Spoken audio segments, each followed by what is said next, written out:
गंबड़ खां खे ख़बर अपडेट करे रहिया आहियूं त गंबड़ वेझो फसल फहिलाइण तां बाअसर वडेरे जो जवाबदार ते तशद्दुद ख़िलाफ़ जवाबदार जो एहतजाज। गंबड़ खां खे ख़बर अपडेट करे रहिया आहियूं त ॻोठ फलो वासी पिरसन अली हसन ते बाअसर वडेरे जो तशद्दुद ख़िलाफ़ प्रेस क्लब ते एहतजाजी मुज़ाहिरो।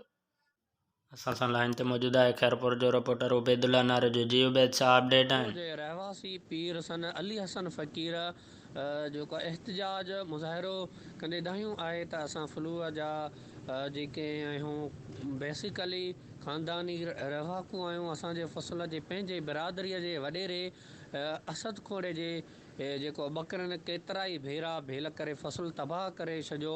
मां ॿकरियूं काए फ़िलो थाणे ते पहुचायूं। उन्हनि मूंखे असद खोड़े हवाले न्यूज़ के वक़्तु ॾियण जे लाइ अव्हां जी वॾी महिरबानी।